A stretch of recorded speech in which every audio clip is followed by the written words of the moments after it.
আসসালামু আলাইকুম। দর্শক, আন্তর্জাতিক একটি খবর। পিছু হটে আবার সংঘটিত হচ্ছে হামাস, জবাব দিচ্ছে ইসরায়েলিদের। অর্থাৎ ইসরায়েলের এমন নৃশংস চরম আগ্রাসনের মুখেও হামাস যে মনোবল হারায়নি, তারা যে সংগঠিত হয়ে পাল্টা জবাব দিচ্ছে এবং যুদ্ধ বেশ তীব্রতর করেছে, তার একটি খবর প্রকাশ করেছে রয়টার্স। রাফা অঞ্চলকে গাজায় হামাসের সর্বশেষ শক্ত ঘাঁটি দাবি করে সেখানে অভিযান জোরদারের প্রক্রিয়ায় আছে ইসরায়েলি বাহিনী। এর মধ্যে গতকাল রোববার গাজায় অন্যান্য এলাকায় ইসরায়েলি বাহিনীর সঙ্গে হামাসের প্রতিরোধ যোদ্ধাদের তীব্র লড়াই হয়েছে। এর মধ্য দিয়ে একটি বার্তা স্পষ্ট হয়েছে যে ভবিষ্যতে দীর্ঘ সময়ের জন্য গাজা উপত্যকায় শক্তিশালী একটি গোষ্ঠী হয়ে টিকে থাকতে পারে হামাস।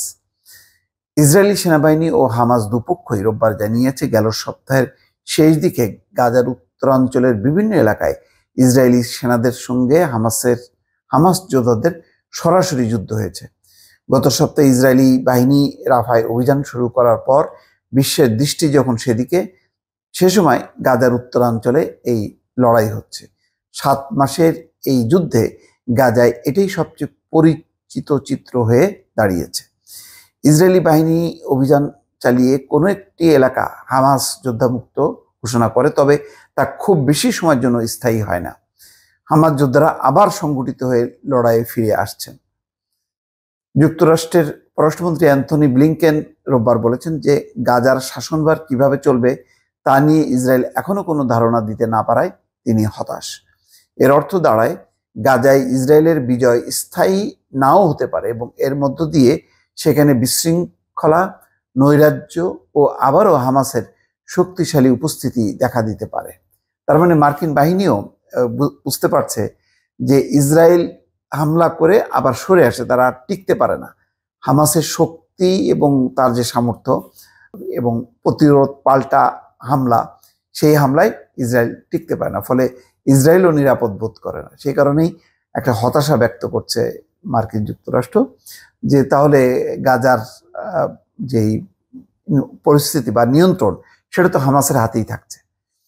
ইসরায়েলি বাহিনী গাজার শহরের জৈতুন এলাকা থেকে বেশ কয়েকজন হামাস যোদ্ধাকে নির্মূল করার ঘোষণা দেওয়ার পর যুক্তরাষ্ট্রের পররাষ্ট্রমন্ত্রীর ওই সতর্কবার্তা আসে। জৈতুনের পাশের এলাকা জাবালিয়া থেকে শনিবার বেসামরিক নাগরিকদের সরে যেতে বলা হয়। সেখানে ওই দিন রাতে 2 ডজনের বেশি লক্ষ্যবস্তুতে জঙ্গি বিমান থেকে বোমা ফেলা হয়েছে, ইসরায়েলি সেনাবাহিনী জানিয়েছে। ইসরায়েলি বাহিনীর পক্ষ থেকে বলা হয়, হামাস যোদ্ধারা মিলিত হয়েছেন এমন গোয়েন্দা তথ্যের ভিত্তিতে সেখানে এই অভিযান চালানো হয়েছে। হামাসের পক্ষ থেকে রোববার বলা হয়েছে, তাদের যোদ্ধারা জাবালিয়ার কাছে ইসরায়েলি সেনাদের সঙ্গে তুমুল লড়াই করছে। এছাড়া জৈতুনে ইসরায়েলি বাহিনীকে লক্ষ্য করে মর্টার সেল নিক্ষেপ করেছেন যোদ্ধারা। তো দেখা যাক পরিস্থিতি, এই যে হামাস যে পিছু হটবে না এবং তারা যে কোনোভাবেই মনোবল হারাবে না, এটা মোটামুটি পরিষ্কার। ফলে এই যুদ্ধের মধ্য দিয়ে বা হামলার মধ্য দিয়ে হামাসকে নির্মূল করা, এটা যে অসম্ভব, এটা মোটামুটি পরিষ্কার। দর্শক, ভালো থাকবেন। আল্লাহ হাফেজ।